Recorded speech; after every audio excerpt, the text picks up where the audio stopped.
Hey guys, welcome back to another clip of Schach-manuel-lernen. Today with another classical game. It was the last game in the summer season and I was happy to play against an international master. And let's see how I did. So I had black pieces. We played kind of King's Indian, like this here's all well-known theory. Then we played f3, it's the Samish variation. This I prepared because I had it already, as you remember, in the Manchester Summer Congress. So this is my line, and here he played d5. Like normally you capture here, and black lost the pawn, but you have more piece activity, so it's still balanced. After d5, you have to play e6 to encounter the center. So capture, a6, a4. I played b6 because I was a bit afraid of a5 blocking the square.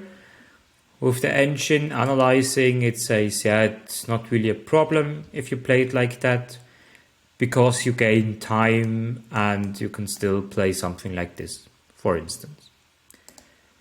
So knight ge2 he played, rook e8, and then he started with a few knight moves which seemed strange to me, but according to the computer they were fine. Yeah, was a bit weird, but you will see it.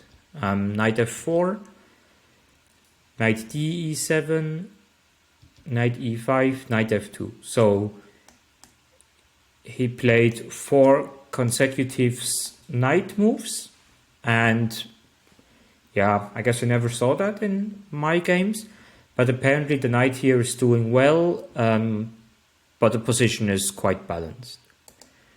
Here I could have played bishop d7, h3, b5, and then having this kind of ideas.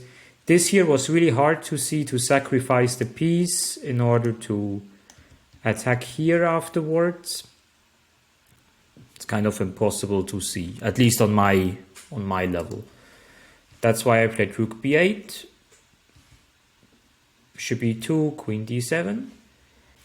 And now here I just should play b5, and on f4, b4, a bit similar variation. It's a bit less good for me because the king is not in the center anymore.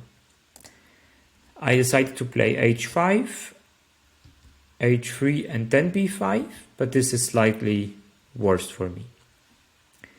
What I missed in this variation, like it's the game, but I also calculated it, capture, I missed e5, and the problem is, if I capture, for instance, capture, then he has bishop f4, and that I missed in my calculations, and then I just losing material.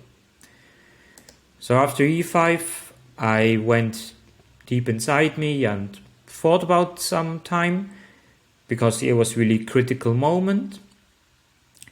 I decided to play knight h7, knight e4, capture, and now I didn't understand during the game, and computer neither, why he didn't just capture simply here. He played bishop f4,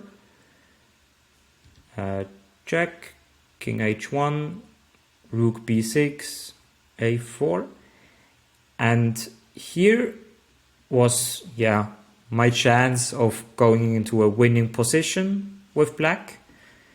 I simply should have captured on b2. He captures. I can capture on e4. The idea is to get the pawn on d5. If he captures here, I win the material back and win a piece additionally. So that's not an option. On d6 I simply play c3, and this construction here is really strong. And yeah, I have still 2 pawns and bishops, so material wise I'm not worse, so that would have been clearly better. The other option would have been for him, like after capture here, knight a4.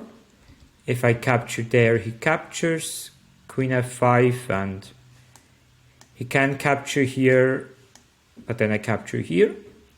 So here material is, with the pieces it's balanced, but I have 2 additional pawns. One will fall, but I still have 1 additional one.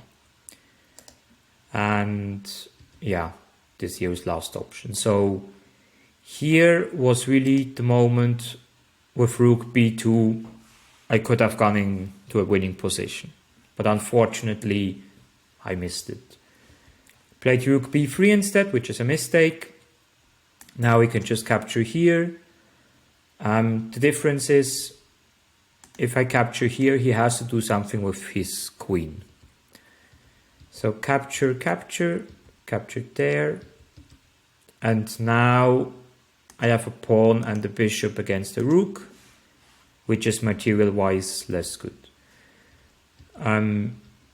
Here I thought about trading as much as possible, that kind of when these 2 pawns are gone, I have good drawing chances. So captured, captured. Just going a few moves forward. Like that. My idea is to exchange it, and his idea is not to exchange it. Played knight e4, captured, captured. And here I made the only move that I played too fast in the game was king g7.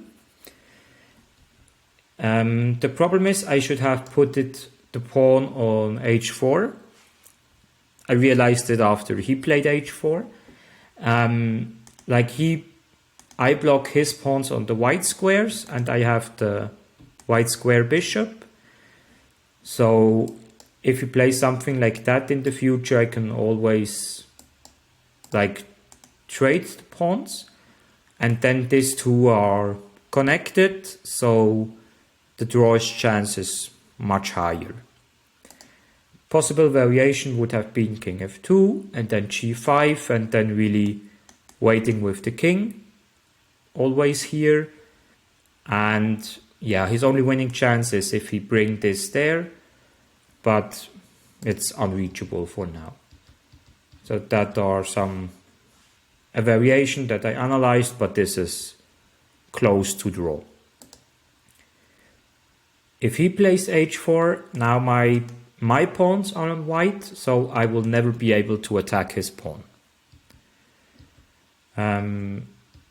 I captured because exchanging pawns are good, but now the problem is they are separated from each other, and yeah, that's the main problem.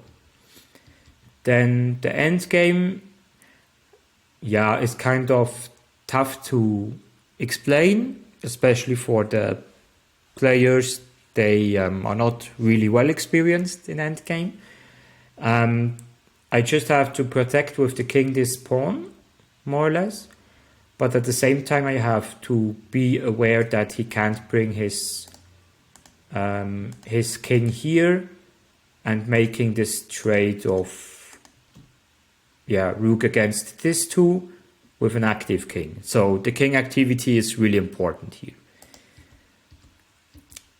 So we just make a few moves. There were always some tricks, like for instance, here the idea is that bishop is pinned, so I can't protect it. That's why bishop g4. And yeah, this part of the game took really a lot of time. And as I said, my goal is still to exchange these 2. But if I go too far with my king here, then he will be able to collect my pawn. But here I found a nice trick. Like, I waited here that he plays that, and now I could temporarily sacrifice the pawn with the idea capturing, and he doesn't have rook c8 because of bishop captures. Rook d6, attacking the pawn, f6, establish here that capturing pawn. So after 57 moves, I reached another goal, and now he just tries to bring my king here, and I try to avoid that, because if my king is on this line, if my king is on this line, he will be able to exchange rook for this two, and then the king will win if he captures this pawn. So yeah, I just try to avoid it. And yeah, here he could make it at the end, because the problem is I don't have waiting moves. Like, if I play this move, he will just win the bishop. And here was already the same problem. If I play this, he can play this. On this, he has again this move. So the game continued like that.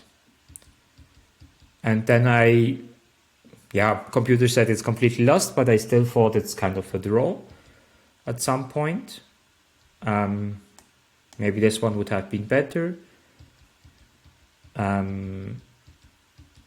a bit piece shuffling, and now the moment came where he took.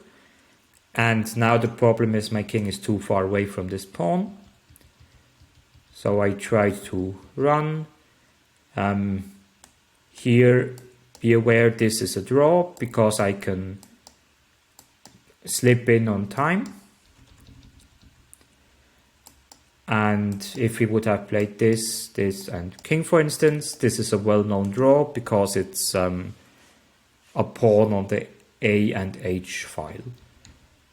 But of course, since it's an international master, he just played king g7, guarding these squares, and then he can just run through, make a queen and win.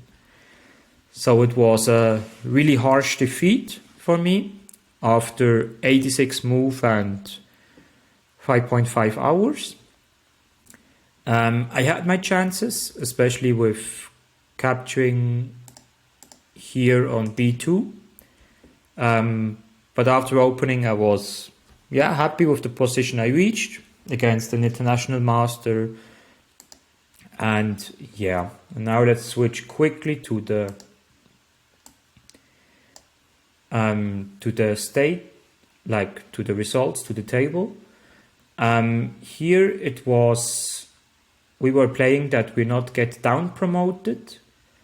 And as you see here on the left top, at the end we managed it to stay in this league because of half a point. We lost the game, and the other ones won 7.5 against the half. So I was luckily that my defeat wasn't the reason why we got down promoted into another league.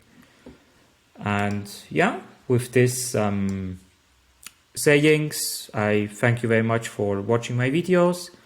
Stay tuned for more content. If you want to take lessons by me, feel free always. You'll find the link in the description below. And have a nice weekend. See you soon.